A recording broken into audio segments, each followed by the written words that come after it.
Hello there, and welcome to Tales from Peridia.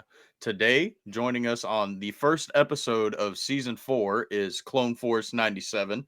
You guys don't recognize him, then obviously you aren't watching the live streams because he's always with us now. Fucking great dude, great vibes. How you doing today, man? I'm doing good. Season 4. That's a lot of dude, I don't know if I could ever put my stuff in seasons. I just started it off. I was like originally like I put 001 for the first one and I was like, do I ever see myself going over 1,000? Like I was like I got to future proof this. I don't know if I could ever do seasons though. I'm just kind of going with the flow. I get like 10 to like 15 episodes or something like that, and I'm like, all right, Yeah. time to So you're, revamp a little bit of stuff. so you're practically Disney. You don't want to give us too much. You stop at like anywhere between 10 to 15.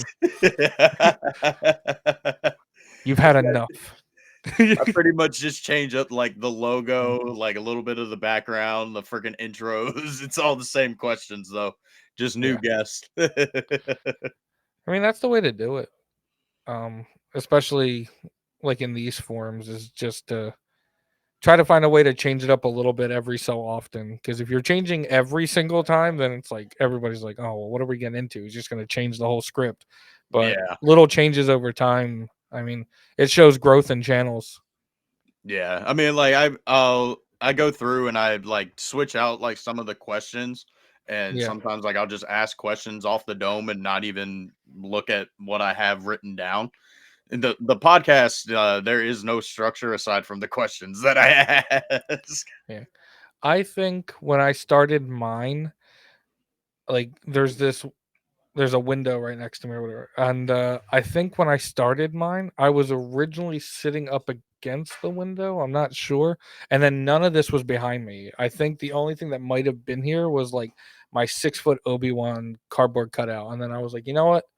I want to have a backdrop. I want to have something that like people are like, oh, he actually does like Star Wars. So then I was like, let me move all this stuff over, rearrange the room a little bit, and we'll get to the point where some Star Wars stuff is in the background. And I wish I had more room because if you could see my room, the amount of Star Wars stuff and Funkos that are all over here is insane. Yeah, man. The I haven't seen a video of you with like a different background Yeah, really. Like ever since I met you pretty much it's kind of just been that, which is fucking awesome. I love the yeah. Stormtrooper, Bo-Katan, Vader, Yeah, the I've added like things to here. Like so when we were yeah. watching Andor, I put my Andor Funkos out and like added stuff and then I just got this Funko Pop like I showed you guys on stream. So Yeah, I the fucking the added that to sloth there. fucking 501st trooper, big old Yeah. pet in his head. Yeah, this is 99's helmet. It explains everything. Um Yeah, I've changed like things around, like the Legos have added, but ultimately I haven't added anything else because I haven't really bought anything else. I mean, it sucks when you're poor. Trust me, I know, Yeah. bro. Maybe I'll swap out all these Funkos one day, and you'll see like different Funkos because like I have the scene from Return of the Jedi. Like I have the Amazon exclusive Funkos of Yoda, Obi-Wan, and Anakin. So Oh like I shit. have those and like maybe I'll get to a point where I take these out of the box. At my old place I lived at, I had them all out of the box. And then when I moved, I had to put them back and I was like, I don't want to take them all out again. So I just haven't, but I want to. They display better out, but then I'm not going to throw away the box. Like I'm not like somebody who plans on reselling these. I don't like. Yeah, I guess you could say I'm a collector. Like I don't hunt like chases or whatever. Like I'm not deep into like finding the super exclusive. What it is like if I go into Target and like this Vader is sitting on the shelf and I'm like, "Oh, that's Vader from Revenge of the Sith." I'll grab that. So then it's like, "Okay, cool." But like I don't look at when certain ones are coming out or anything like that. If it's there at GameStop or Walmart or Target and I like it and I have the money, I grab it. Dude, that's me with like Black Series and TVC Yeah. figures. Like if it's at Walmart or Ross or whatever, like I'll buy it, Yeah. but I'm not going out of my way to fucking like 17 different stores just to find a single Anakin figure. Like Yeah. I remember I saw a TikTok that Ray's lightsaber, the Hasbro one, what do they call those? The Force Effects ones. Yeah. Those were at Ross for like $60. And I Oh drove to like shit. 10 Rosses to try to find it. And I was like, what the hell did I do that for? Um, but like the reason why I wanted, I was like, dude, I was like, one, I really like her saber, like how it's of her staff kind of. Oh, dude, I And love her saber. yeah, I thought it was amazing. It was the right saber for her, especially from living on that junk planet. And then I was like, you know what, I can get this pretty cheap. Like I'm gonna try to get it, but then it hasn't happened. But um, I mean, we'll see in the next week here or so if I get ripped off from AliExpress. If I don't, I might get myself some more. Yeah. 'Cause, Dude, dude, you got 2 sabers for, like, what, 120 bucks? Like, yeah, it was yeah. 120, and like had you bought them um from Theory or anybody else who, because I think they all relatively get their sabers from the same place. I think Theory's partnership is different though. Like he actually works hand in hand, so they'll make him a saber for like Roger or something like that. So the partnership's different, but everybody like Neo and stuff like that, like, and I could be speaking totally on my ass, but I think they all sell the same stuff. Like, Dude, a bunch of them are all, like, LGT, TXQ, yeah. fucking Nexus, like, it's all pretty much, like, 3 or 4 major companies, and just everybody uses them. Yeah, and it's like what add-ons do you want? So like Yeah. Theory made his really cool by, I think like one thing he does is he partnered with Kyberphonics to update the fonts. I don't know and then I know he includes like a blade plug cuz like the ones that I got from AliExpress don't come with blade plugs. And I was like, damn, I probably should have ordered that. But if I added it now, I'd have to wait another 14 days and we'll see. It'll be Bro, $7. So fuck it. I mean, if you do get them, I think I've got like 3 or 4 blade plugs laying around, bro. I'll just send you them. oh, okay. Yeah, but if it works, it works. Cause like right now, like I have these nice, like this is nice. Like this is the one I built in Galaxy's Edge. But dude, I could kill somebody with this. I'm not gonna lie. Like this weighs a few pounds. If I hit you like with any reasonable force on the head, I'm getting some blood. Yeah. Oh, So dude, like, I believe it, bro. yeah, they're hefty. Yeah. I So mean, like, obviously, get the same result with I mean, it's a lot yeah, thinner than, like, the Disney one, but this shit's like brass and fucking aluminum and shit, like yeah, and, of course, yeah, you got the big old chonky Disney Vader saber. yeah. I remember. Yeah, I remember. I'll say one thing about the Disney Sabers, and it's specifically the fact that how good Disney's customer service is that makes actually buying it from them enticing. Because like this is a bunch of pieces, like you put it all together. Let me see. I haven't taken it apart in a while. Now I'm gonna look weak on the recording. But it's there we go. But like all these pieces come off, but if you twist too hard, like the threads are so thin that you could easily strip it. So like you might have an issue there. And dude, I ruined my first saber because I tightened it too hard because I didn't want anything falling apart when I tried to spin it. And I think I went to Disney like the next year and I was like, hey, like I kind of stripped this. Like I told them flat out I bought it a year ago. They looked at it and they were like, oh, like let me like we'll take it in the back or whatever. So they take it in where they have all the parts. And they just came out and they were like, yeah, it was a little stripped on a couple pieces. And they just were like, we just replaced it. No And shit. that's how good their customer service is. Like my nephew, like I forget what he did, but like this is the battery pack here, like in it Yeah. the part that does the very delayed sounds. And he put it in completely wrong and completely broke the chassis because of it because we can't get it out of the chassis.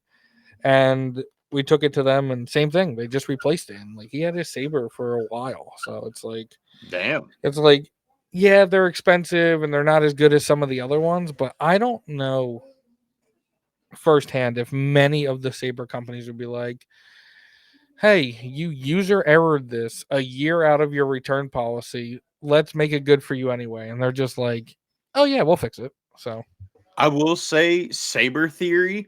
is really good about that because I fucked up my Anakin saber and Yeah. it was like well out of the fucking year warranty that I had. It was fucking like at least 6 months past it.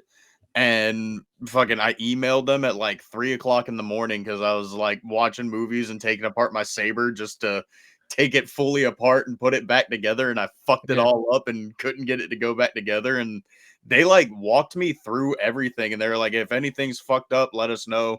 Send us an email. We'll send you this code to put in the website and we'll send you another saber. I'm like, what? Like I'm out of Yeah. the warranty. Like, and Yeah. they're like, we don't care. Like, even if this is user error, like we're trying to help you resolve this. Yeah, and I like that. And especially because I'd like to hope there aren't too many people just taking advantage of companies like that because they will immediately stop Oh, helping. Like, dude. Yeah. yeah, so I think it's great when companies are willing to help out when they can, when it's justifiable. Like another instance was like I was at Universal. Um, my niece, who has very bad eyesight, um, found a way because of how blind she was at the time. Um, like tripped on the crack in the sidewalk. So like it was like the little indent in between. So it's not Yeah. like an actual crack, but the dent that separates the cement. And she tripped in it and she completely botched this wand. Like Luna Lovegood's wand was in half. She was all upset. It was literally to start the day. So like we walk in, first step, bang, blood coming out of the face and everything. Damn. And yeah, she didn't put her hands down, nothing. Like the wand just scratched across the floor and it was just nothing. And like she was all upset and I was like, dude, I was like, if Universal is anything like Disney, I think they'll understand. And like so we took her over there and told them what happened. They handed her a brand new one in the box. Is that like, dude, they understand accidents happen. So Bro, I that's like sick. companies companies win loyalty when doing things like that, like going above and beyond. And so, though, like I think their saber quality isn't that good, and I think if they wanted to, they could compete with Theory Sabers and NeoPixel if they Oh, wanted yeah. to. But their customer service, especially for me, somebody who lives in Florida, it's it's amazing. Like it makes it worth it to buy it. The quality might be a little less in terms of like all the different fonts or the sound of the swings, but if something happens, you know you can get it fixed. Yeah, dude, that's sick. Yeah. Fucking yeah. Kind of wish that they'd go above and beyond with a lot of their projects like their Yeah. movies and shows, but Yeah, I think I wish they weren't so arrogant at times. Bob Iger, if you ever get a chance, and I've sent like I give you access to some of my ebooks that I have, and I have this one as well, so I'll send it over. But he writes about acquiring Disney from George and how George pretty much handed him the script to the sequels, and he just was like, "No, George, like this yeah. is taking enough of your life." And he it was in George's best interest. If George had done another trilogy, he would have died. I mean, the first two trilogies almost killed him. So he was like, "No, like we're gonna like you need to be able to let this go.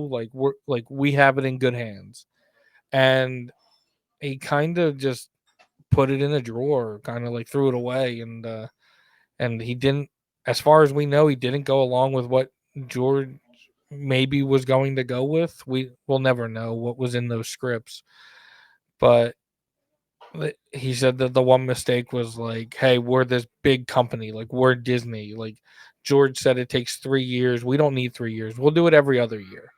And then was like, we can do it on the fly because we've had like Disney's had a lot of successes in their life, Oh and yeah. they thought that they could do that with Star Wars the same way that Feige was doing it with Marvel, and it just didn't work because they didn't realize how hard it was to do what he was doing. And like the Marvel movies are really hard, but the time like because Star Wars is so timeless, you can't use all the newer technologies that you might want. Like you have to find a way to mix the two. Like when they tried to use the void, I think they call it, and like that's cool, but sometimes you need the practical effects to go along with it. So he writes about it in his book, and it's pretty much like, yeah, like if I like it was pretty much like if I could do it over again, I would.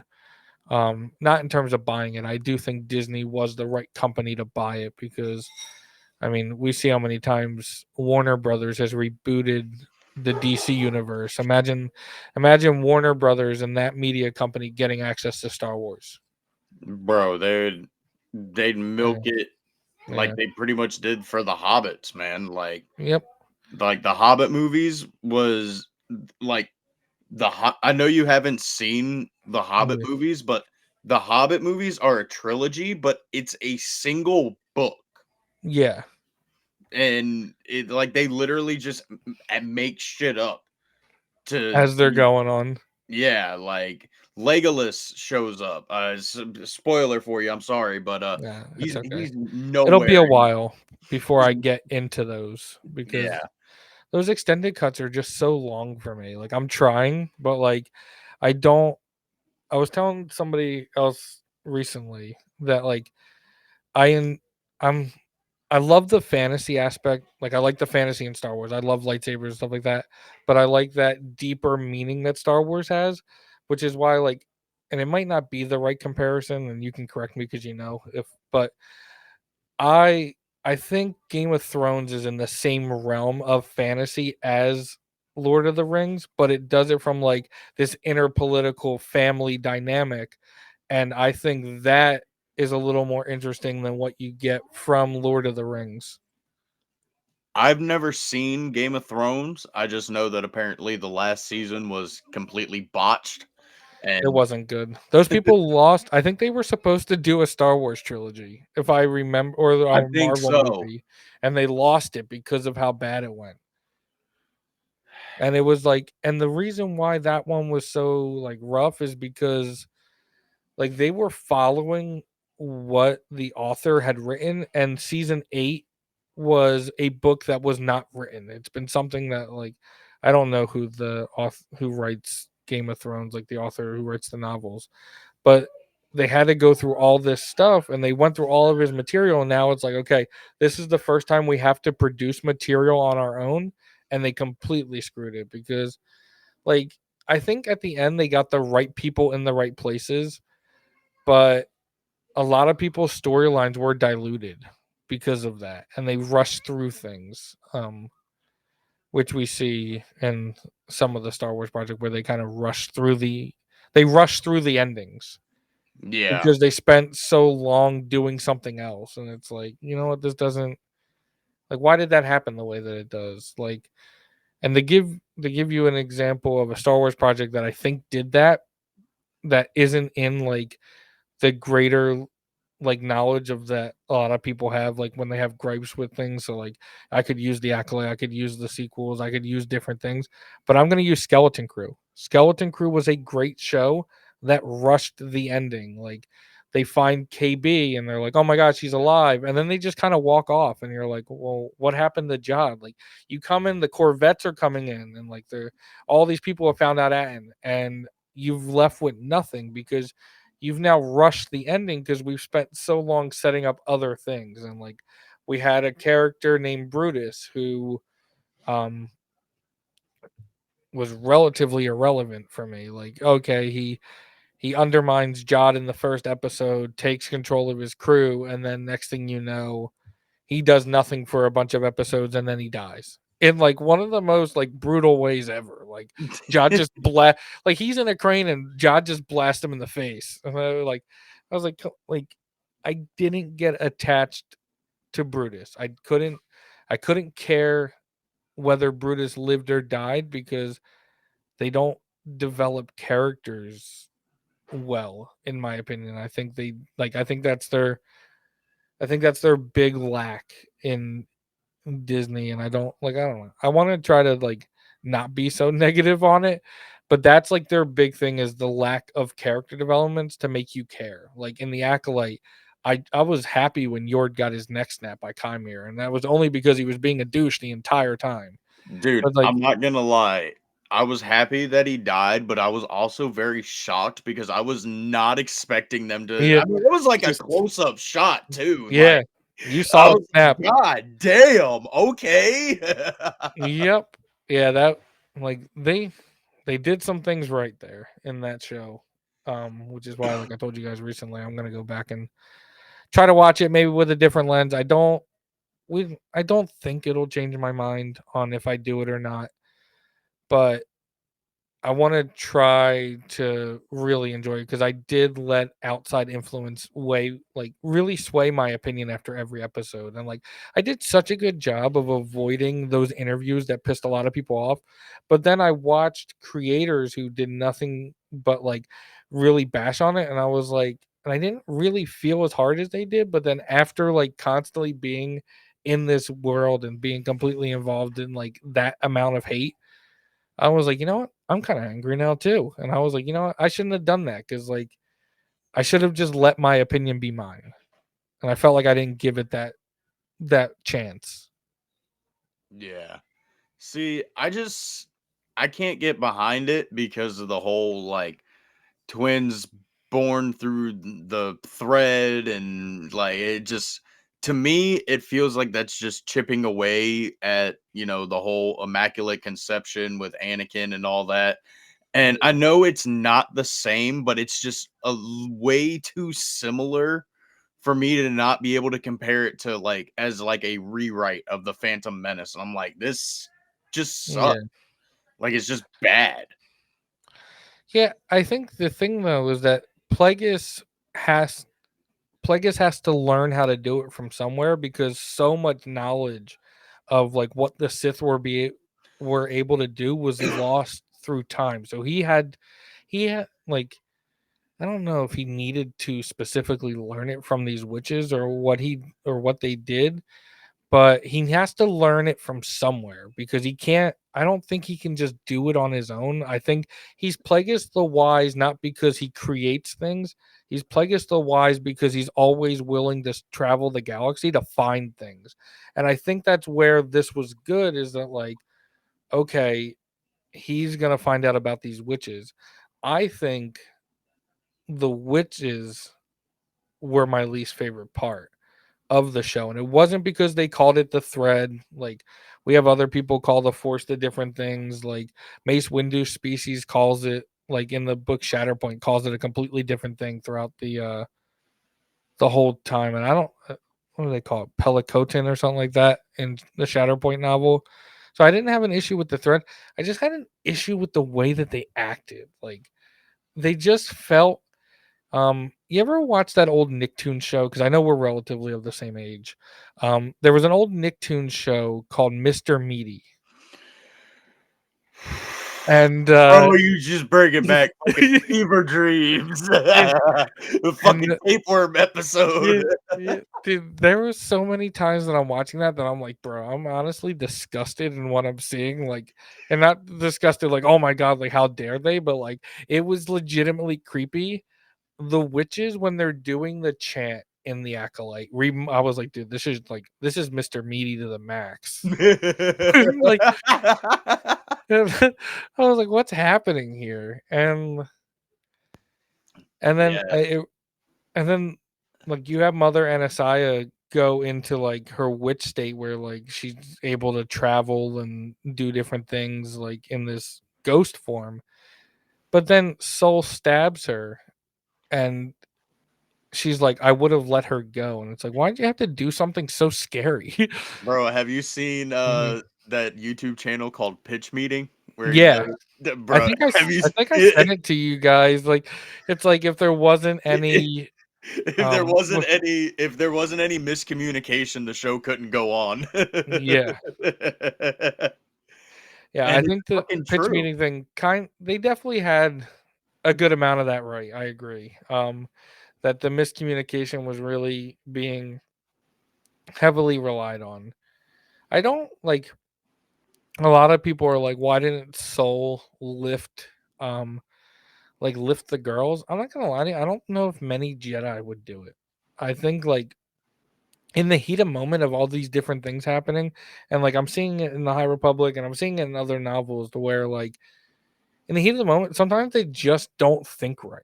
So, like, yeah, he grabbed the wrong thing. I think maybe if he meditated on it afterwards, I think that's why he also feels the remorse that he does throughout the show, is that he knows he messed up by grabbing, like, trying to hold the bridge together instead of grabbing the girls. But I don't like that's not something I really harp on a lot because I'm like, I've seen a lot of people make mistakes when it's the heat of the moment and there's all these different things happening. Like, I mean, he got it. He was attacked by, like, what was he attacked by Kelnaka? Like, they had to fight off Kelnaka and all that stuff. So Yeah. yeah, he had all these things going on that he was not in the right headspace to deal with that. And then he was so convinced in what he wanted that, like, he just, I don't know, dude, he was selfish in it. And like he grabbed those things mostly because he only needed Osha. He didn't care about May. Yeah. And I don't know. I thought all that was interesting. And then the way, like, again, rushing through endings. I think his death was just so fast. Like, for Osha to turn that quickly and then him be like, she's killing me, but it's okay. Thank Well, thank you. that's because benign sexism says good old Leslie Headland.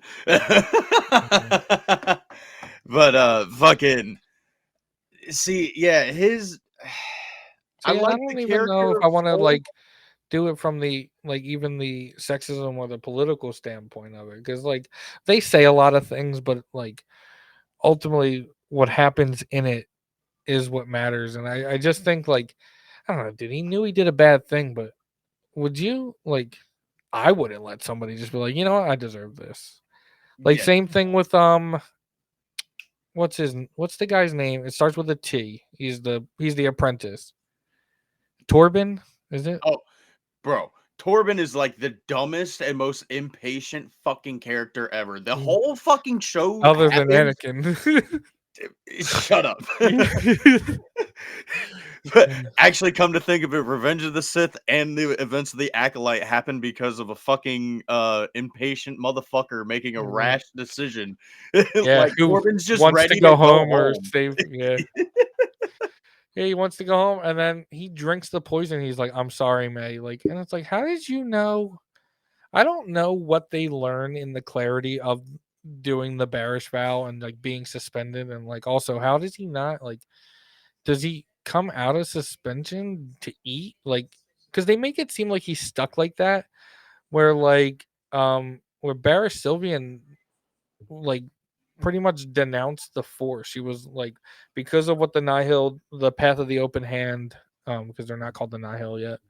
Well, because of what the Path of the Open Hand is able to do to her, and with the Nameless and drive them crazy and get them to do, like, act sporadically, she loses the trust in herself and her ability to use the Force. So she goes off and, like, does her own thing. But the way that Torben does it is entirely different. He does it in a meditative state and he just sits there. It's like, bro, like, do you get up to eat or anything like that? Because, like, you're still, like, I don't, no amount of meditation can stop a Jedi from not eating. And, like, it's Oh yeah, been like 16 years or something like that, like some period of time. And I was like, bro, you would have died. And then he's just like, he again accepts his death. He's like, I'm sorry, drinks the poison, gone. dude, and he had no reason. Like, he genuinely, what the fuck did he do? What did he do that was so bad that he had to go and take the bear's vow? Yep. Like, there Yeah, nothing. it wasn't even the Force that led him wrong. It No, was him. he got He wanted mind to go fucked, home. bro. Yeah. He wanted to go back to the temple. And, He like, wanted to go back to the temple, and then Anastasia yeah. fucking mind fucked his ass. Yeah. I think that was cool. The ability to, like, separate him from what was going on out him and make him try. I think that's probably why he takes the vow, actually, is because she wants him to lead into his desires. So that's why he does it, but he didn't lean into his desires enough. And by the His time he had desire was ever, to go home, which they yeah, eventually fucking did. yeah. Well, and also by the time he gets there, like, he didn't go there and just steal Osha. Like, Soul and that, like, everybody catches up to him. So, Yeah. yeah, that was interesting. They kind of rushed. They rushed the ending on that one. They did a lot of things um that I wouldn't have done, but also I'm gonna be honest with you. I don't know. Well, not that I don't know. I can't do a better job because I don't know what it takes to write these stories. Like to even come up with a bad even come up with a bad story. Like I can take a bad story and be like, oh, this is how you'd fix it. But like to create that story from scratch, I couldn't do it. So I, It I don't know if I can make a bad story. it is pretty difficult because I mean, like, I'm constantly like I'm working on my version of the sequel trilogies, and it's like kind of taking inspiration from everything shit wise and trying to make it better, but at the same time trying to like make my own original story. Bro, I keep writing myself into fucking corners and like plot holes. I'm like, all right, we gotta rewrite this fucking part, and Yeah. it is pretty difficult. Like, I can't lie, but at the same time, when you're getting paid millions of dollars and you have an entire fucking team, Yeah. there shouldn't be fucking issues like that. It Yeah. shouldn't be making me question like what the fuck did this person do or what where the fuck was this person during this fucking era when they definitely should Yeah. be here. It's like Yeah, I agree. I agree that these people I mean, I don't know if you go to school for film writing or whatever, but she is a professional in her field and she should have known certain things. Like that's what I said. Like I think that including Plagueis and knowing what characters have existed in Star Wars universe, but maybe not have ever graced the screen yet, like a character like Basil, or like knowing about Cortosis and all these different abilities. Like that's where the lore is in the right place for me. It's just not executed properly. So you have that going on. I think that is a huge issue. I think the other main issue, and I think everything could be brought down to this phrase, is that the head canons are strong. When you spend so much time in between stories, um, you people establish a head canon, or in a lot of authors' cases back in the days, you created the legend, like the EU and the Legends universe, and now it's like, okay, you spent 30 years and never touched it. Like the sequels were not a thing that were being touched. And now somebody's touched it, and the people that have done it are different than those who, like Timothy Zahn and James Luceno, and the people who wrote those original, like, Heir to the Empire novels and stuff like that. And they went with a different way, but, and I don't know if you saw my comment earlier in the group chat. Um, I forget which one it's in, but Star Wars Theory creates a video and is like, "This is what I would have done with the sequels," and it's like he's showing this video of Luke going on these travels, and it's like, yeah, that's cool if Mark Hamill didn't age. And the issue is that George Lucas went back and did the prequels way afterwards. So now Mark Hamill's old, Carrie Fisher's old. Like, unfortunately, like you're trying to focus another trilogy on these characters that, I mean, unfortunately, we saw what happens. Mortality catches up with people, and unfortunately, Carrie Fisher didn't make it through. yeah. And so now it's like it's hard to do that. And you could be like, well, I would have started this. Like you could have been like, I would have started this earlier, and maybe not. Like you can't say I wouldn't have done the prequels because a channel like Star Wars Theory, his channel gets created because of the prequels. He's like his niche or his claim to fame, according to him, is that he was the first prequels fan on YouTube compared to the rest of the media. So you can't go back and do that because they're all old. And then we see from Rogue One where the either the aging or the AI material was at that time, and it wasn't good. Like we see how Tarkin is just kind of staring into the abyss, and so you can't go back and do it. So it's like everybody has an opinion when there's hindsight involved, but you don't know where you're actually going to take a story when you want to use Mark Hamill, when you want to use Harrison Ford. Now you have to make them the old guys, the wiser guys, and do these things. Um, I've said it a bunch of times already. Like Han Solo was coming back to die, and it was going to happen in that movie. Like it's Oh, unfortunate shit. we didn't get to see Luke in that movie, but um, he was coming back to die, and That's my biggest gripe is the original. I'm not saying like the sequel trilogies had to focus on, fucking Luke, Leia, and Han. Would it yeah, have been nice to see them reunite and actually fucking like talk? yeah, Yes. I mean, we got a deleted scene of Luke reacting to Han's death. Why the fuck would you cut that? yeah, I mean, I'm all for like I mean, in my sequel trilogy story, whatever you want to call it, fucking Luke's in it.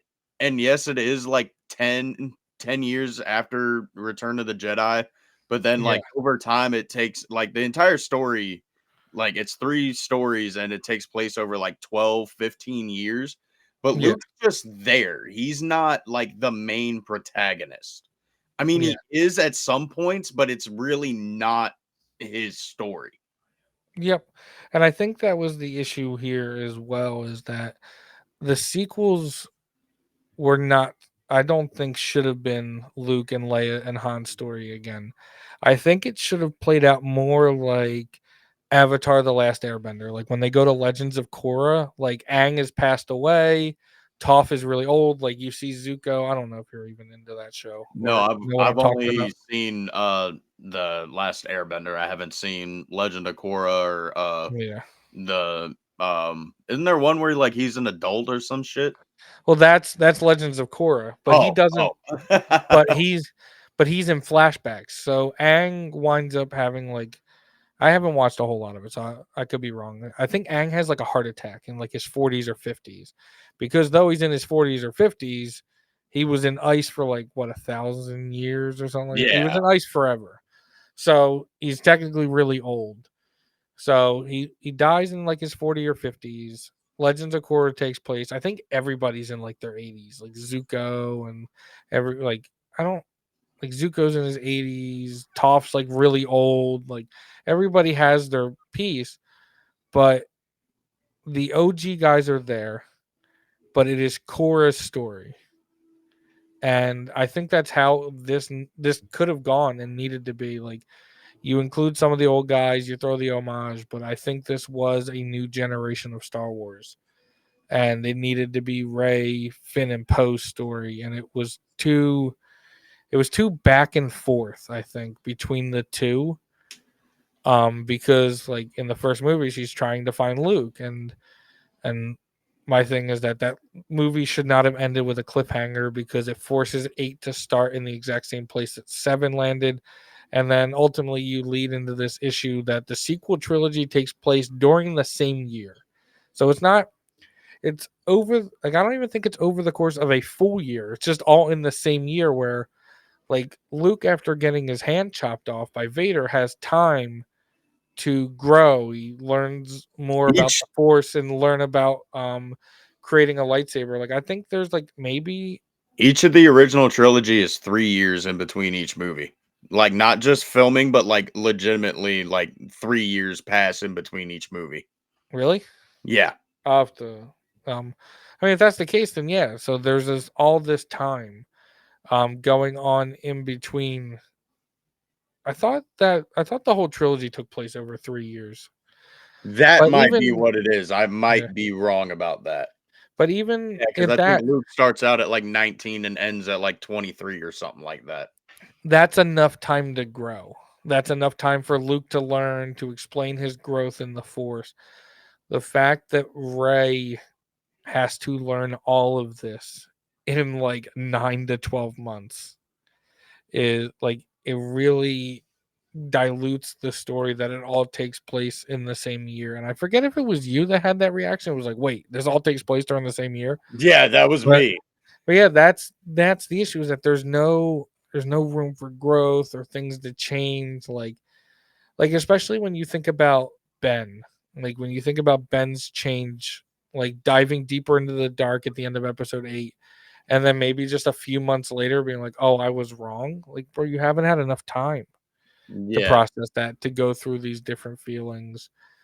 Um, and again, it's all hindsight, but like, I mean, even like they could say Disney could say like, "Hey, we'll change the timeline of things." And then make it more justifiable. Like, hey, there's actually a year or two gap between 8 and 9, and there's a year.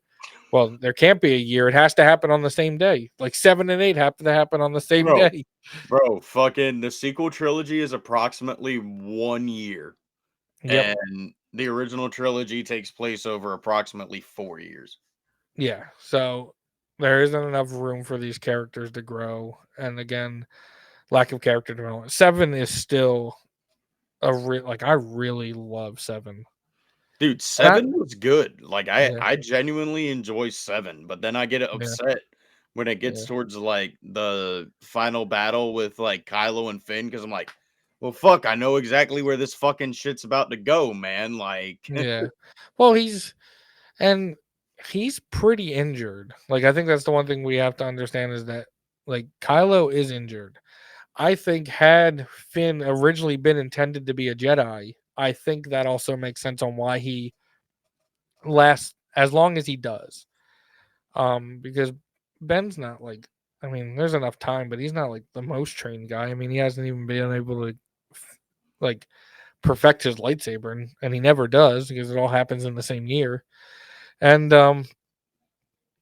But it's in my opinion that J.J. Abrams put that lightsaber in his hand as a publicity stunt and didn't realize that he did not make him force sensitive until episode 9. And that's when like he goes on that Ray shouting match and is like, I have something to tell you, but never tells you. And then we get the Lego holiday special, and it's like, oh, I got to train Finn because he's actually force sensitive. wait, what? Um, They confirmed that in the Lego holiday special? in the Lego, yeah, in the Lego holiday special, Ray struggles with knowing how to train Finn because she's like, I don't know. She's still not secure in herself. And obviously, like the Lego stuff is more like kind of Star Wars what if, but Yeah. it does lean towards that. And like, I don't know, seven's really good. I don't have the issues with 8 that a lot of people do. Like Gazer gets really upset about the lightsaber throwing. Um, I think the way that he does it is cringy. I think that they were going off of what Marvel was doing, and Marvel was having fun and introducing comedy, and they were like, "Hey, sprinkle a little bit of this thing," because everybody loves that Thor's being stupid all the time, or that Captain America hates when people say like any curse word. So he's like, "Hey, watch your mouth." So you got all these things happening, and it's like, okay, let's intertwine that, and then you get that cringy scene, but like, and OTT makes fun of me for this is like I try to find connections and things. I was like, it's not super different than him tossing the lightsaber in episode 6 because it's like, you know what? Like I'm tossing the lightsaber because no, I'm not gonna kill my father. I'm not gonna go down this path. And then when he throws the lightsaber again in 8, what he's saying is, I'm not going down this path again. Like I've already made my mistake. You have to learn about his mistake um later in the movie, but he's like, I'm not gonna do it again. It's a cringy scene in the way that he does it. Like honestly, like if he would have just thrown it sideways or just absolutely just chucked that thing, I think it would be better than like, sorry, you just threw salt over my shoulder. See, So I'm I with think it's Gazer different. on the whole him throwing it thing though, because like, Yeah, okay, sure, Revenge of the Jedi, Return of yeah, the Jedi, sure, fucking, I'm not going down this dark path. I'm not gonna kill my father, yeah, but I'm with Gazer. After especially after talking with Roger Christian and getting like all these lore stories and just the stories behind like the history of everything with it, it just feels like a big ass slap. Like the yeah, best way that I can compare it now is like how you said that Bob Iger did with Georgia's sequels. Like, yeah, I'm okay. Fuck it. I'm not touching these. yeah. And I could see it. I see why it does upset a lot of people, especially If he like had just those. given it back to her and been like, no, Yeah, I would have been fine with that. Like I mean, I don't agree with him being an old stinky hermit that fucking drinks green titty milk, but Eh, fucking it's he's part like of the what? planet though. He's like what? 50 to 70 something in the fucking movies. I mean, I think he's old as shit in real he's like life. in his late 50s. Oh shit. I thought he was way Yeah. fucking older. Well, dude, that's the issue is that, and it's Star Wars in general, is that they really don't do a good job of putting enough time between things. Like, so it's like, oh, the prequels are 32 years before Episode 4 or something like that, and it's like, bro, what the hell happens to Obi-Wan in like 18 But years? yeah, Yeah, bro, I'm not yeah, gonna lie. Some yeah, of that shit, yeah, like, don't get me wrong. I love the yeah. prequels. I love young Obi-Wan, and I love, Ewan McGregor, obviously. But bro goes from looking like Episode 3 Kenobi to looking like Alec Guinness in 20 years.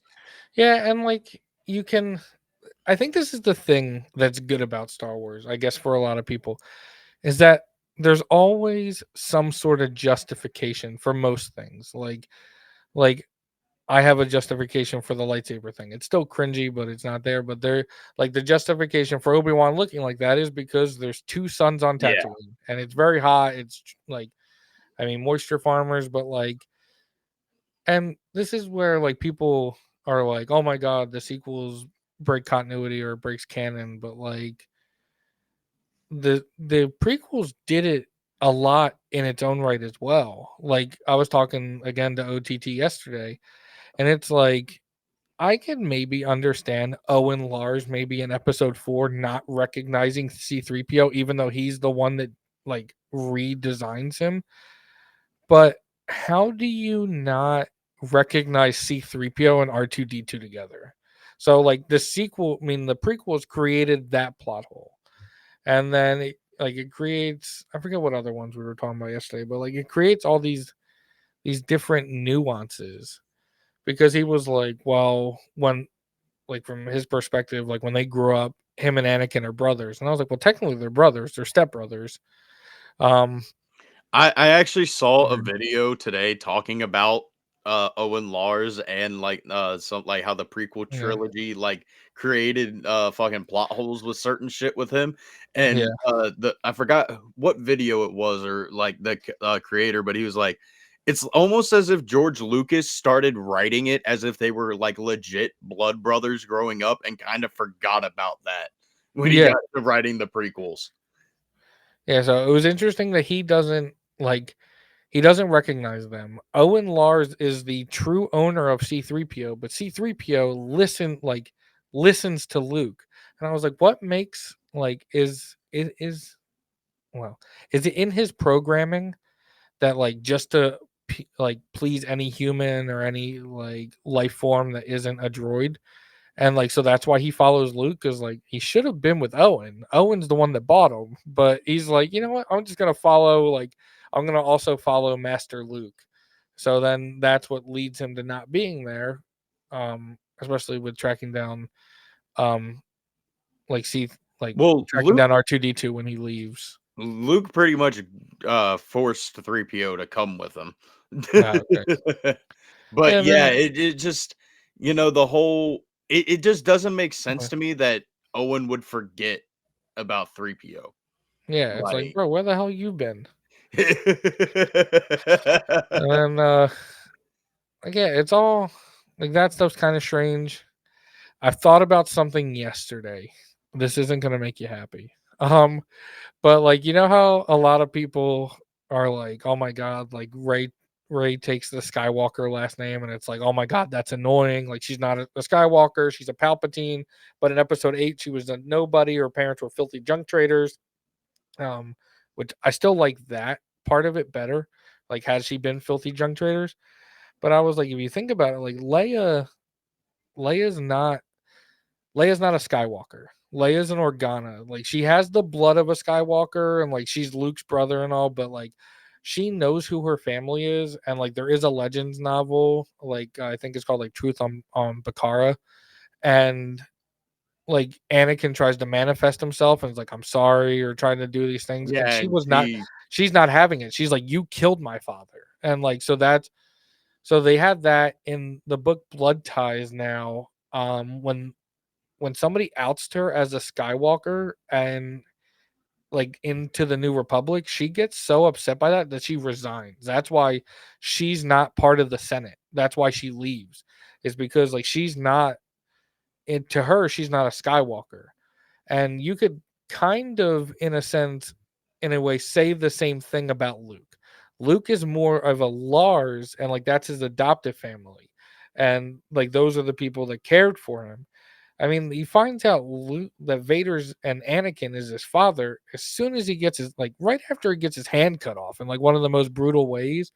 So I don't really have an issue with the Ray doing the Skywalker thing. Again, if that took place over 3 years, it'd make more sense because, oh, I've grown a connection to these people. I've been on this planet Jakku my entire life. I've had no family because my parents left me when I was like 6, and I've had no family, and I want this sense of belonging. And the Skywalkers are the first people to give that to me.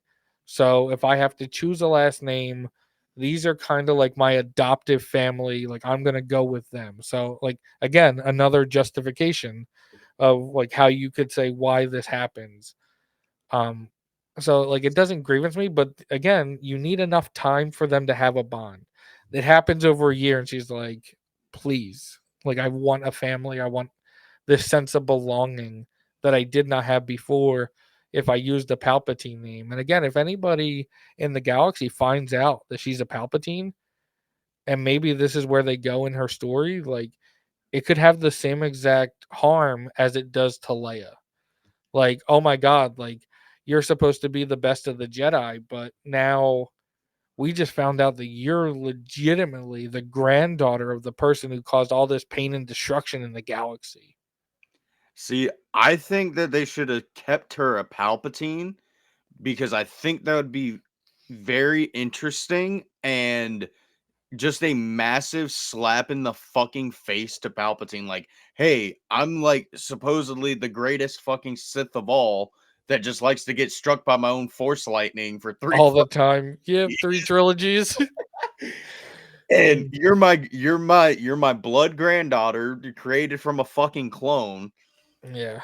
And you're a Jedi? You're running a Jedi order? Like, I just think that would be fucking interesting. Like a Palpatine running a Jedi order. Like, Yeah. I would love to see that though. Like them figure out like, hey, she's a Palpatine. Like, Yeah. I mean, there's I got to think be some sort of fucking conflict in the supposed Ray movies that are never coming out.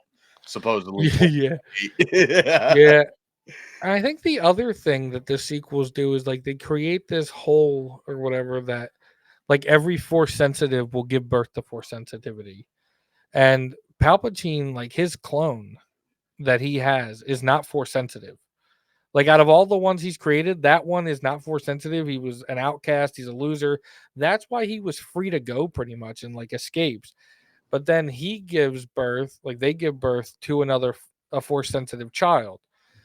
Um, I think that is more interesting than like, oh, like Anakin gives birth and now his kids are force sensitive and now their kids are force sensitive. Like, but we can't, but we've seen the issues in cloning of adding force sensitive blood to anything. So I like the sense of force sensitivity being a luck of the draw thing where one may have it and one may not. Oh yeah, And dude. Like I don't like I what am I trying to say here? like Obi-Wan said he thinks he has a brother. Yeah, fucking like the whole theories of like Ray possibly being a Kenobi.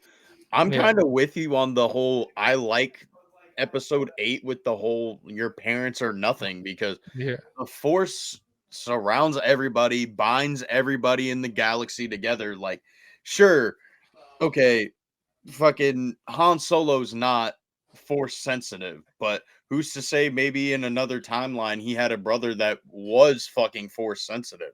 Yep. I mean, He definitely has some sort of M count because obviously, like George, when creating the prequels, have done created that thing that, oh well, now that there's an M count, it's kind of like he explained it, it's kind of like karate. The more you practice, the more you can do something. I think that's why Han is able to pull off some of the blaster shots he can, oh because yeah. his is like he's not a Jedi and he's not a force sensitive, but because his Can M enhance count your is reflexes probably and all higher, that. yeah, he has better intuition than most people. Yeah. And then oh, the other thing that we brought up about the like plot holes that the prequels created is Vader just not caring about C3PO and R2D2. Bro, It's have you like seen the memes where it's like, yeah, have you guys seen a blue and silver trash can and a gold yeah, walking droid? Yeah, they left or no, it was have you found the Death Star plans yet? Yeah, I think it's on that jet. There's an escape pod with a gold droid and a blue and silver trash can. It's like, oh fuck, that's my boys. yep. Yeah, and then like they create this new issue where it's like, okay, well, the reason why Vader doesn't know is because Vader and Anakin aren't the same person. And they kind of open that up in Obi-Wan, where Obi-Wan calls him Darth when he's leaving. He's like, okay, like then my friend's truly gone, like bye Darth, and he just leaves. And now you've separated the two, but like if that was the case, if the feelings were so strong that he'd be two different people, he wouldn't care that Luke was his son. The same way that he does not care that Leia was his daughter in a like in a sense. Now, um and I don't like obviously because Luke uses the same last name, that's like, oh yeah, like it could be. Because Leia uses Organa, it's different. But like again, you just open like the sequels open plot holes, the prequels open plot holes, like everything has its own plot holes. I think the only difference in my opinion of why like people who hated the prequels originally um eventually came around to liking it, and the reason why the prequels are not having that same effect in the same amount of time is because of what happened in episode 9 where it told a different story. I think people were upset with how episode 8 ended, but to kind of give into that in a sense and to say, oh, we're going to kind of take the story in a new direction again led to it not being a cohesive project. Like people would still have their opinions of 8, like, hey, this isn't cohesive, like this isn't what I wanted from Luke, it isn't that. But if 9 and 8, like if 8 could work into 9 and 9 not be this whole thing where like, oh, Max fan service, we forgot Lando, all these different things, I think people would have this better coming around to it. People would be more accepting of what the sequels offered. They would think of more of the good that it brought them and some of the joy that it gives them compared to like, oh my god, dude, this destroyed everything I once loved in Star Wars. It's because we do not have a cohesive trilogy. You have two movies and then you have that I think work relatively well together in 7 and 8, and then you have 9 which is a trilogy or a movie that is trying to be a trilogy.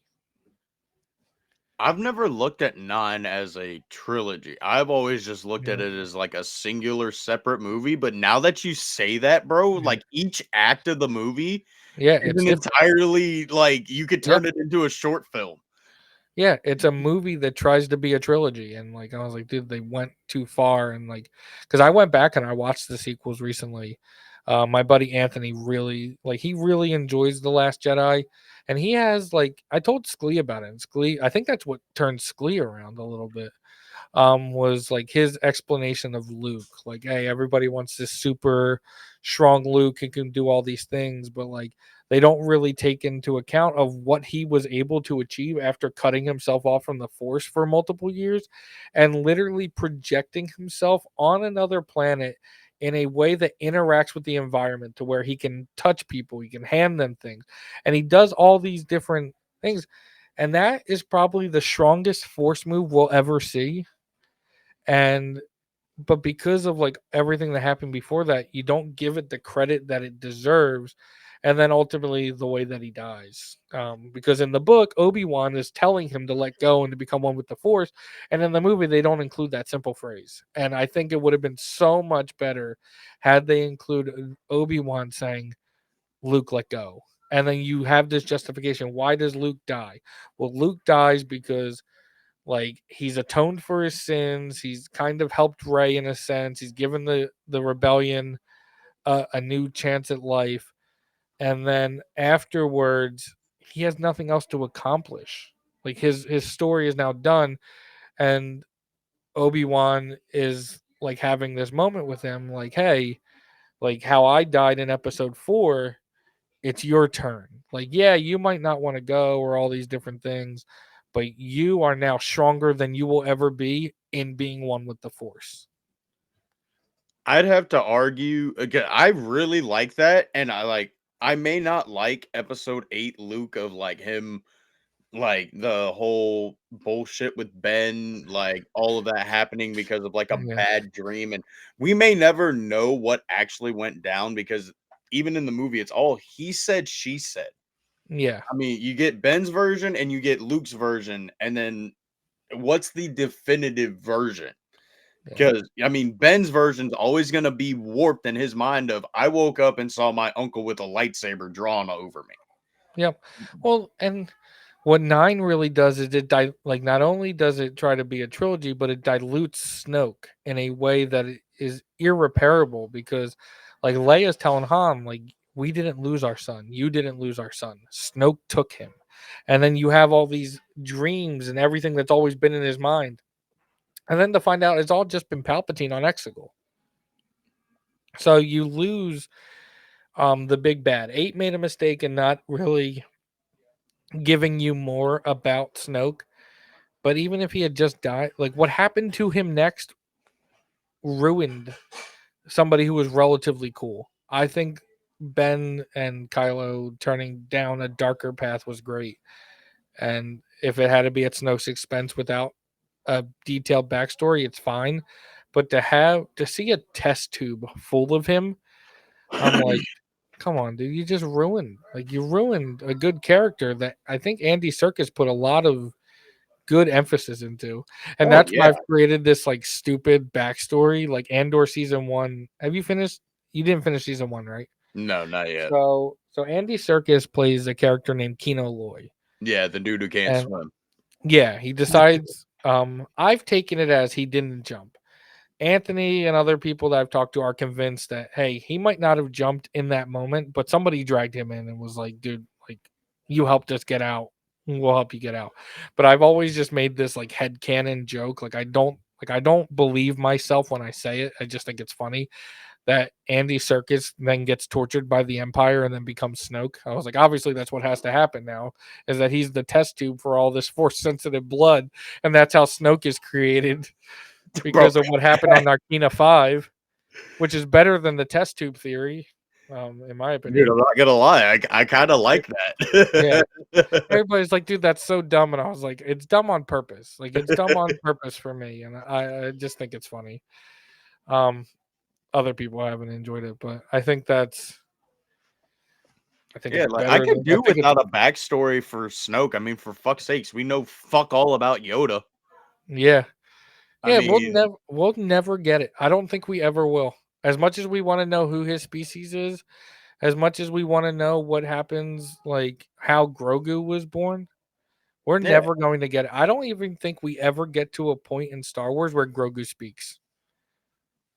I think Grogu dies before he I learns to hope speak. we do because I do not want to hear this motherfucker doing baby squeaks for the next like You- 20 fucking years.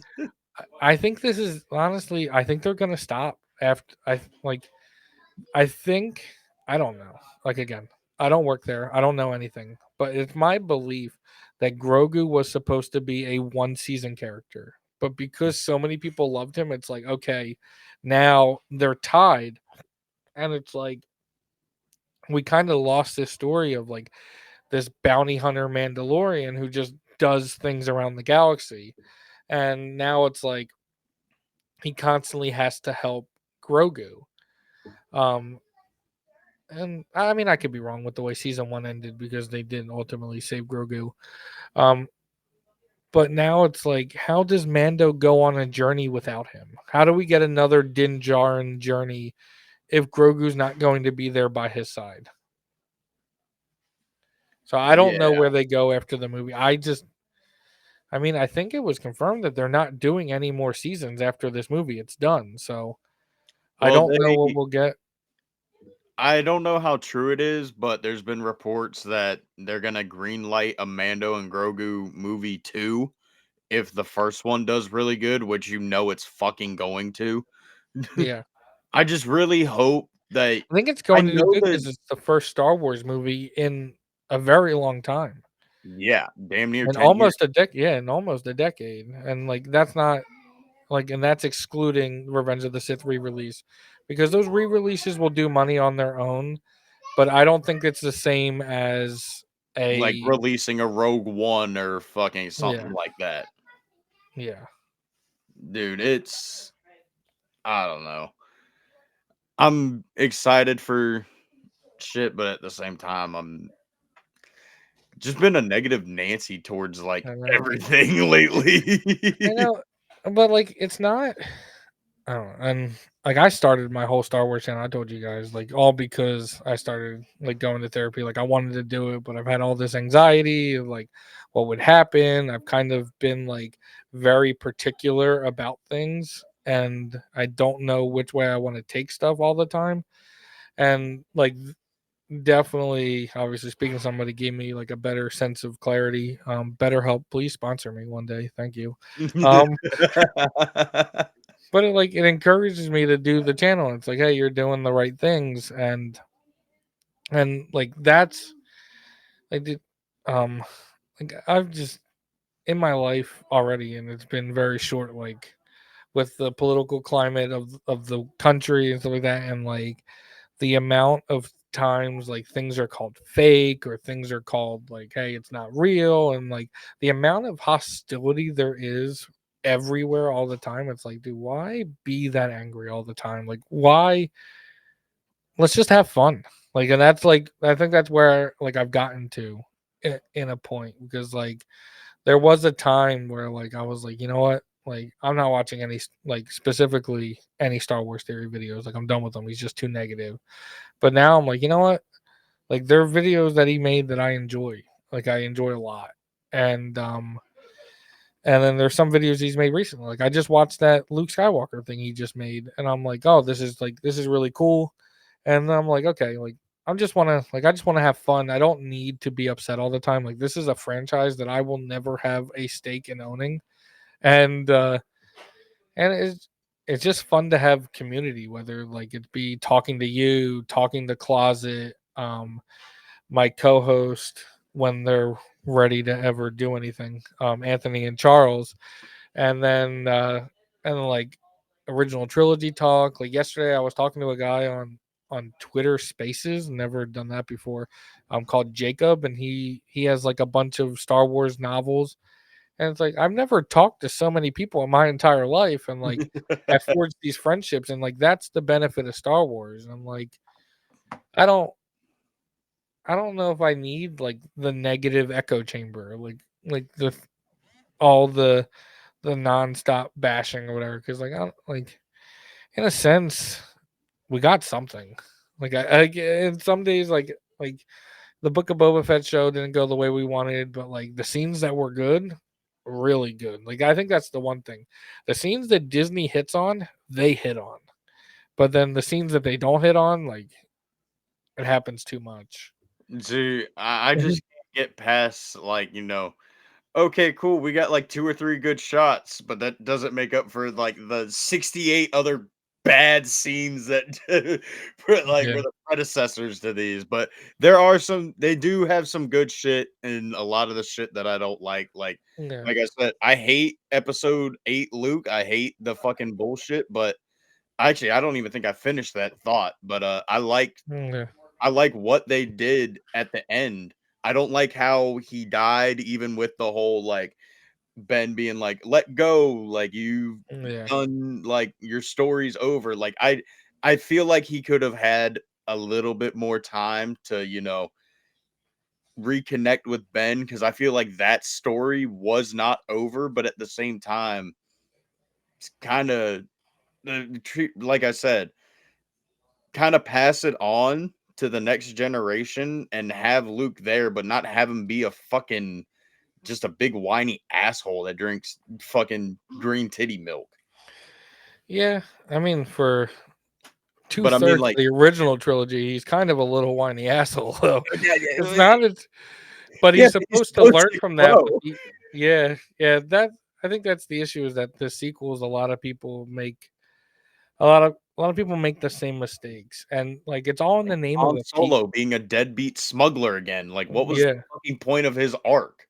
Well, we But see we all what know happens. he came back just to die. I mean, he's been Yeah. wanting to be dead since Empire, so Yep. He's wanted to be dead since A New Hope. He was trying to die then too. Oh, Yeah. I thought it, Yeah. just was after, Empire. No, he wanted to die, but then like George's thing, like because I've seen a lot of creators recently say like, you know what, stop telling me that Star Wars is for kids because like I'm an adult and I like it. And it's like cool, you like a kids movie, um, because like Mark Hamill did an interview recently actually, and it's funny how much he's like becoming like what everybody thinks Harrison Ford is. But he was like, but he was like, hey, like in the originals, George was like, none of the original characters die. None of the original heroes die because this is a movie for kids. We're not killing them. And he's like, and then we come back from the sequels and they just pop us off one at a time. But also I think kids, I mean, with the way the world works and like different things, kids nowadays are more, I don't know if the word is ready for death, but like I mean, dude, we got school shootings and all these different things. Like you have all these different drills. Like kids now know mortality, where like I don't know if you or I growing up knew mortality in the same way. Dude, I think the closest I knew growing up was, like, go in the hallway, put your head up against the fucking wall, there's a fake ass tornado coming your way. Yeah, yeah, those the fire drills, but like Like, I I didn't never had, like, one of those school shooting drills, drills. like, Yeah, at I all. never did an active I shooter had drill. one in high school, bro, and I was like, "Fuck Yeah. this." I grabbed my bag and I left fucking school property because I didn't know it was a fucking drill. Yep. All they did was say, "Hey, there's an active shooter on campus." I was like, "Yep." I grabbed my bag, I walked out the door, and I said, "Fuck y'all, bro." Yeah. Yeah. So like I think there's a justification there that maybe kids are ready, like kids these days are ready to deal with that sense of like, hey, not everybody's around forever. And so I don't sorry, hold on one second. You might have to cut this part because somebody's fucking calling me. Um yeah, so like it's different the way media changes, I think, throughout time. I don't know. I'm just glad to have any of it. Like I'm glad that like I can drive 2 hours and go to Galaxy's Edge. Now, is it as big as I want it to be? No, I think it's actually relatively small. And like I wish it had a restaurant. Like I don't know if you've been to Disney No, World. I've never been to No, Galaxy's Edge or I've never been to no, Disney, Universal, any of it. no. Well, if you ever go, like you'll see all these and the food at theme parks is never really that great. So even if the food's bad, it is what it is. But like there's a Toy Story land in Hollywood Studios, same park that has Galaxy's Edge. They opened up an actual restaurant, like called like the Rodeo Roundup Barbecue. Like you go to, um, like I'm trying to think of like other one. Like if you're in Epcot, like with all the worlds, like you can go eat in Germany, you can go eat in China. You cannot sit down in a restaurant in Galaxy's Edge. Like there's quick service dining, and then there's the very small Oga's bar, which has like a 45-minute time limit that you can be in there. But there's nothing big enough that like lets you kind of enjoy that you're there. And then also blue milk tastes like Play-Doh. I don't I don't I don't know like because it's supposed to be like some rice milk and some other stuff. It's Play-Doh. It's Play-Doh. It's liquid Play-Doh. But yeah, so like, but I like that I get to go there and do all these things. Like, I have so many droids in my room here. Like, I don't know where they're all at, but I have, like, I mean, I know I have one right here. This is the 50th anniversary, like, of like 50 years at Disney World. This is R2W50. Dude, And that's sick. I have so many. Like I have like a couple of these like different droids. I have an actual chopper and then I have a custom chopper that I built at Droid Depot. And then like I have this lightsaber that I built like part of the build your own Yeah. lightsaber experience. So like I get to be immersed in Star Wars. I own Sabacc cards. I bought them in That's Galaxy's sick. Edge. So nobody's ever played with me though. So they're just in the box. Um, like I don't know. The merchandise is cool, and I mean that's what Star Wars has always really been about is the Oh merchandise. yeah.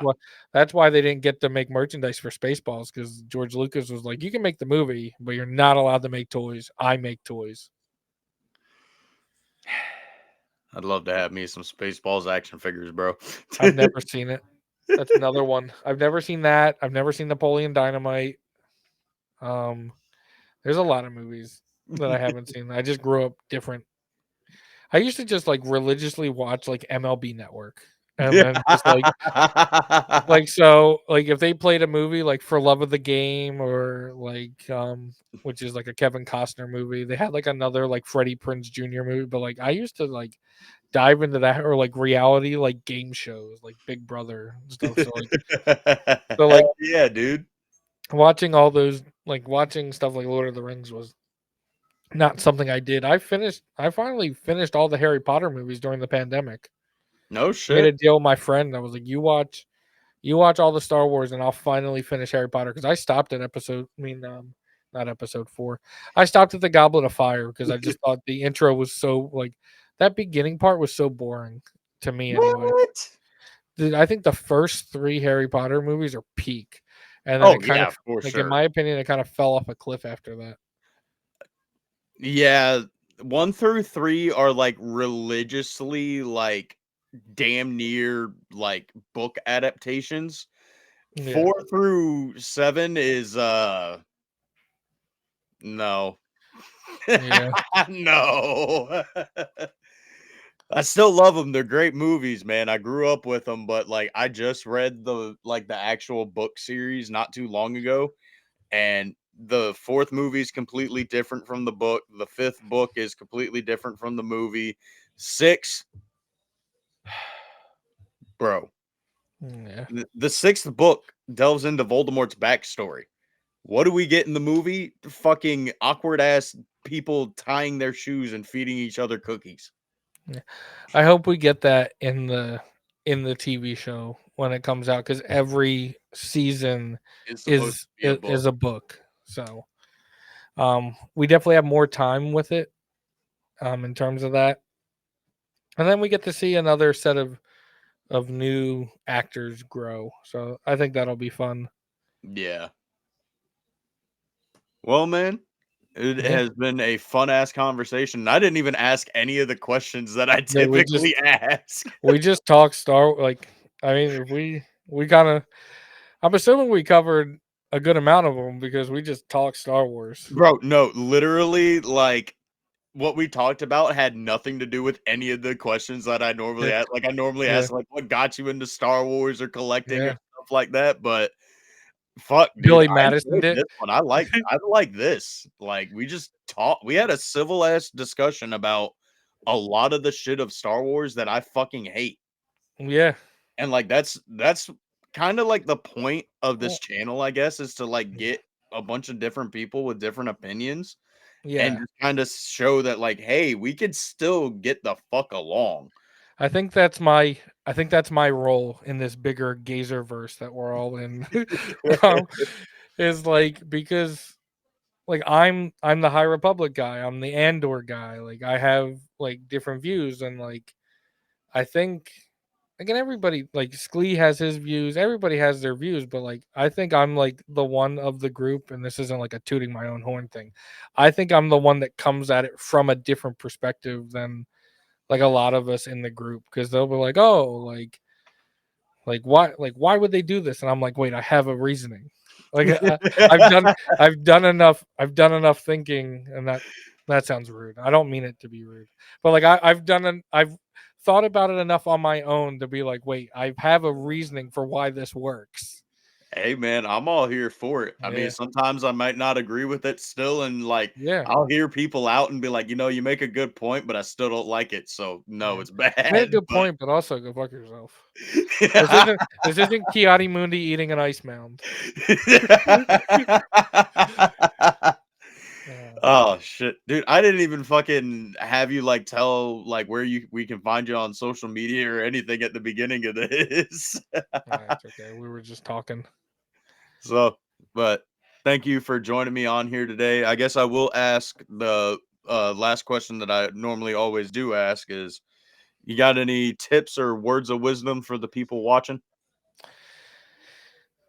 Um, the only tip I could say is try not to get into the negativity. Like if you find a piece of media that makes you happy, just stick with that. Like find like I think there's so many, especially with Star Wars, there's so many different ways to take it, and so many people can have a different spin. Like we have a buddy, I would say he's our buddy.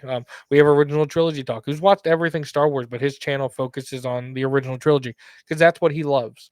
Yeah. And I think it's like if something causes you enough stress to be like, oh my god, I don't want to do this or I don't want to watch it, don't be be as happy as you can be. I think is my goal. That's what got me into doing my channel.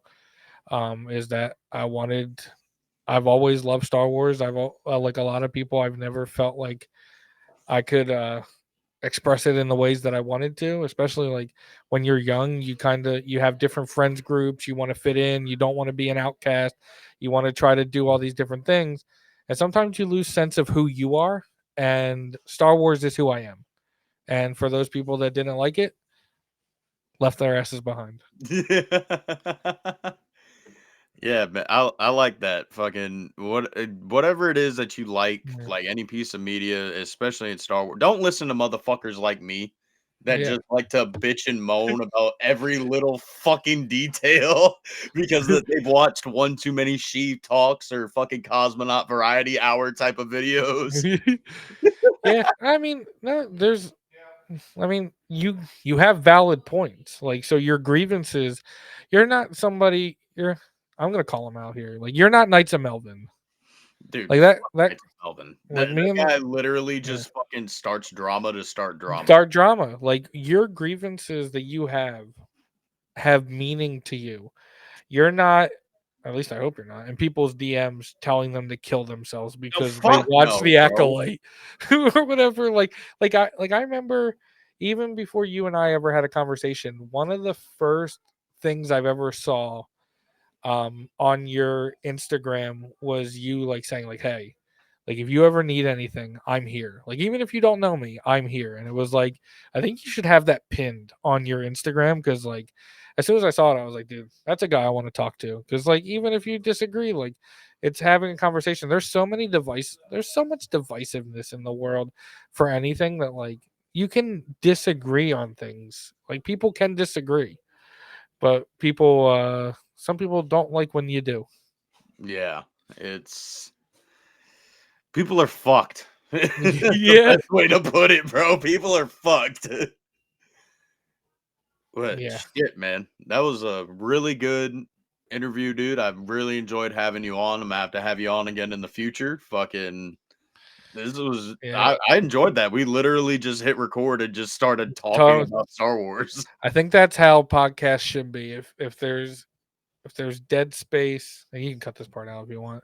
But if there's dead space or stuff like that, like it's more of it's more of like a GQ interview where it's like, okay, let me ask you a question. Oh, you don't have anything else? Okay, last question. Or like, there's questions, or I guess there wasn't really questions. I just kind of kept taking it different places. Um, but like you get an understanding because you're having an actual conversation. So another thing about me, I love NASCAR. I love Dale Jr. He's not my favorite driver like of all time, but what he's done out of the race car and the way he conducts interviews, that's another inspiration for my channel is that like he's there as a host to guide the conversation a little bit, but he never wants to be like, hey, let me like you're on something, but like I want to go a different direction. Like he lets them talk. So like I take a lot of that inspiration from like Dale Jr., like Shannon Sharp, outside of whatever legal battles he has going on. But like that's the way to be a host is just to like move it in a way, but don't really do anything, and that's also how sales works too. If you ever work in sales, let them talk themselves into a product. Don't just go with the flow. It's you make some money. Well, again, for like the third time of trying to end this Yeah. out before we get back on another tangent, thank you for joining me, Clone Force. All of his information will be down in the description down below. Thank you guys for joining and watching this video, and may the Force be with you always. Peace. Peace.